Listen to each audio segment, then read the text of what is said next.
It's an inexhaustible source of stories. I will never run out of Florida stories to tell. Some of them are, crazy, like the one about the woman who pulled an alligator out of her yoga pants when the cops stopped her for smuggling turtles. And some of them are very sad. We did a podcast about the very large homeless population around Disney. Welcome to the Miami Guide podcast. My name is Mike Reinhardt, coming to you from Miami Beach. And in each episode, we bring you an inspiring person to help you discover great things in Miami. Thank you for spending some time with me today. Now let the show begin.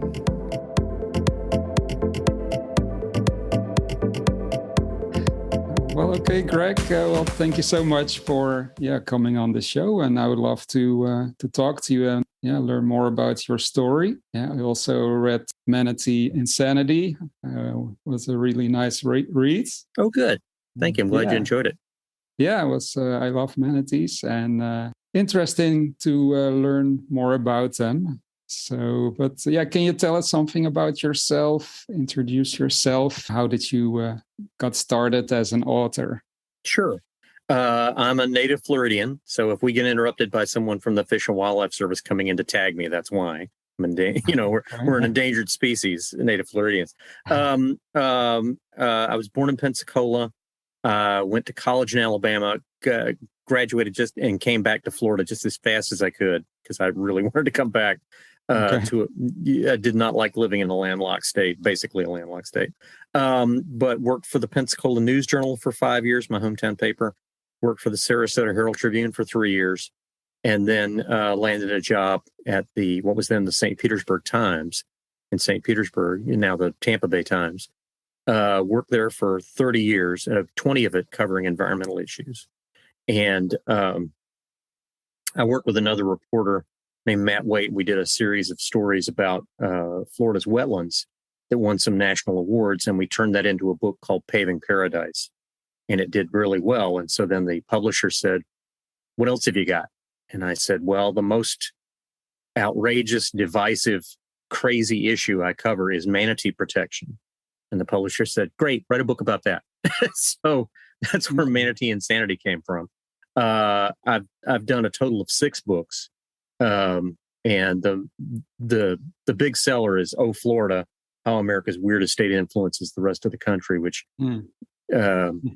15 publishers rejected as too regional, but one said yes, and it wound up getting rave reviews in the New York Times, Washington Post, Los Angeles Times, and made the New York Times bestseller list for all of a week. So they were able to put that little sticker on the paperback edition.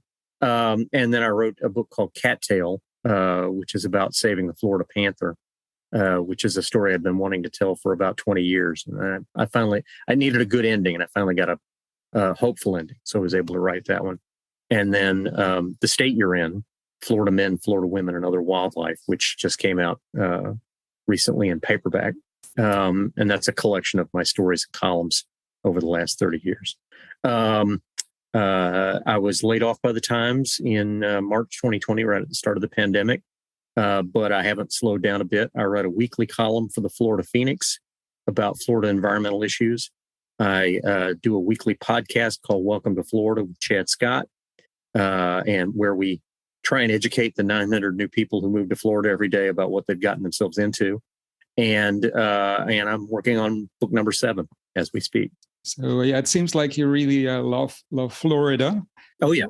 What do you like most about the state? It's an inexhaustible source of stories. I will never run out of Florida stories to tell. Some of them are, crazy, like the one about the woman who pulled an alligator out of her yoga pants when the cops stopped her for smuggling turtles. And some of them are very sad. We did a podcast about the very large homeless population around Disney World, which that's a really good story. And some of them are, sort of ongoing things that we have to deal with. My column today in the Florida Phoenix is about all of the multiple sewage spills after Hurricane Ian and the resulting epidemic, I guess you'd say, of flesh-eating bacteria cases that resulted in what that says about Florida's sewage system and what we need to do about that. So some are serious, some are not so. And I like to try and encompass all of it. I always like to tell people, I love everything about the state. I love the award-winning state park system. I love the cotton candy sunsets and the world-class beaches. And I think we have the world's greatest police log items too. So, okay. So, but yeah, a lot about the wildlife and the environment. That's one of your yes. main interests. Yeah, like I said, I've been covering environmental issues. I covered it for the Times for 21 years, and and now for 2 years I've been writing this weekly column for the Florida Phoenix, and a lot of the freelance magazine stories that I write are on those topics as well. I did a big piece for Flamingo magazine about efforts to save the coral reefs off of Miami, and things like that. Those kind of stories really appeal to me. What inspired you to start writing about environmental issues? Believe it or not, it was a Florida writer, John D. McDonald. I come from a whole family of mystery readers. My grandfather worshipped at the altar of Perry Mason. My mom was a big fan of Hercule Poirot and Miss Marple. And I went through, I progressed from Encyclopedia Brown to Sherlock Holmes to Philip Marlowe and those guys. And then when I was 14, my great aunt cornered me and took a big drag on her Pall Mall and said, "I think you're ready for Travis McGee now," and handed me a copy of, one of John D. McDonald's mysteries. And, I had a sort of a scantily clad woman on the cover. And, I'm a 14-year-old boy. Yes, ma'am, I think I am ready for that. But I wasn't really prepared for what was inside, which was, unlike those other books I'd read, the crimes in the Travis McGee mysteries took place in Florida and often involved people who were ruining the things that were special about Florida, ruining the environment. And that was a real eye opener for me. I'd been, hunting and fishing with my dad. I'd gone camping and canoeing with my Boy Scout troop, and I really loved Florida's natural wonders. But it didn't occur to me that somebody was out to, pave over all of that just to make a quick buck. And that became sort of an interest of mine as a result. And we have so many species, wildlife, sea life. And why write about manatees? What do you like about them? I call them the endangered species that you can see, the endangered species that's in your backyard. Florida's official state animal, the Florida panther, they are very, very difficult to find. You're really, really fortunate if you see one anywhere except on a license plate or at a hockey game. But manatees show up at people's backyard docks. They show up at, in cold weather, they congregate at power plants. So you can go over there and see them. They are, I call them nature's hippie. They are not predators. They are very laid back animals. They even the females have whiskers, and they're vegetarians, and they have a very prolific sex drive, and they greet each other with something like a kiss. So be like a manatee, make peace, make peace, not war. Yeah. I like how you describe them in your book. There's a lot of information about the manatees. What's a good place to find manatees? Well, you already mentioned some of them, but if we, in Miami, what would be a good place to spot them?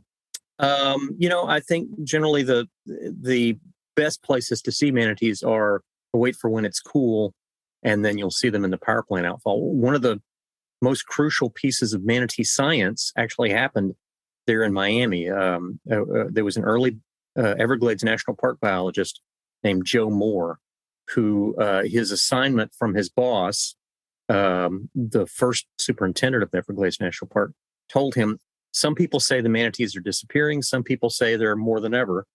Help me to figure out what's right. What's really going on with the manatees. And this is in the late 1940s, when they were first seeing manatees show up with scars on their backs from outboard motors. And so Joe Moore wrote to people all over the state and went through all the documents and records of Everglades National Park and reports from the rangers. And he was talking to some old fishermen who said, well, if you really want to see a manatee, the best place to see them is this particular avenue in Miami where there's a power plant outfall. Wait till there's a cold morning, which he said, well, that sounds crazy, but he tried it. He went out there on a very cold, I think it was a December morning, parked his car, walked out on the bridge, looked down, and there are dozens of manatees in the warm water, because manatees are very sensitive to cold. When the weather turns cold, they need warmth. And so they had, what they really prefer are going to springs, but Miami has no springs to speak of. So they went to the power plant outfall, and that's where he started watching them, and then realized they all look alike. I need to find a way to tell them apart. And he realized that they had different scar patterns on them from being hit by boats. So he used like a mimeograph machine, ran off a template of a manatee outline, and then started marking the scars on the outline. And that's how you could tell one manatee from another. That system is still in play. That system, which he came up with in the early 50s, is still in place today. They still use that system to tell one manatee from the other. It's just now all of it is digitally photographed and available online to the scientists who are studying manatees. But that breakthrough occurred right there in Miami. And are manatees still endangered? How is the current situation? In 2017, under the Trump administration, the U.S. Fish and Wildlife Service declared that manatees were no longer met the definition of endangered, so they were going to downgrade them to threatened. But they said they won't lose any of their protection. Everything will be fine. Everything's great. Future's bright, etc. And then 2021 rolls along, and we've got 1,000 dead manatees. Suddenly, there's a massive manatee die-off. So there have been a lot of calls for the Fish and Wildlife Service to reverse its decision and put them back on the endangered list. They have not indicated they're going to do that, but it's a pretty dire situation. They had counted something like 6,000 manatees in the most recent aerial counts, and to lose ultimately what wound up being 1,100 of them all at one fell swoop is just staggering to the population and to their future. So they were endangered. They're not endangered now. They may wind up being declared endangered again, but they are certainly imperiled. I think we can agree on that as a term. Yeah. How did they die? Starvation. They died of malnutrition. There had been a series of toxic algae blooms on the East Coast, and specifically in the Indian River Lagoon, which is an important place for manatees to seek out warmth. It's fairly shallow there, and there were lots of seagrasses for them to feed on. And the toxic algae blooms killed the seagrass. And so when the manatees sought refuge there from cold weather, they had nothing to eat. And so they started sort of wasting away, you might say. And that's why you wind up with so many that were dying. And even the ones that survived were suffering from malnutrition, which may affect their ability to reproduce in the future. As a result of this emergency, the Florida Fish and Wildlife Conservation Commission got permission from the feds to do artificial feeding of the manatees. They collected lettuce and took it out to near Cape Canaveral and set up a feeding area where they could put the lettuce in the water, and the manatees wouldn't associate it with humans, because you don't want them to get accustomed. They're wild animals. You don't want to get them accustomed to getting their food from humans. So they were able to put it in the water in a way that the manatees wouldn't associate it with them. And that seems to have saved some of them. But it was a pilot project. I'm sure they'll do it again this winter, and perhaps expand it even to something even larger. And the one sort of silver lining in this terrible story is that so many people around the world donated money to the project that the state didn't have to spend a dime of tax money buying the lettuce. Well-wishers for the manatees actually paid for all of that lettuce. And I guess a lot of this environmental problem has to do with pollution. Yes. Miami is growing, Florida is growing, a lot of construction. How bad is the pollution today? It's bad, and it's a political story as well as an environmental story. We've been having problems with both red tide and blue-green algae, both of them very toxic. And the governor, when he was running for office, said, when I'm elected, I will do something about that.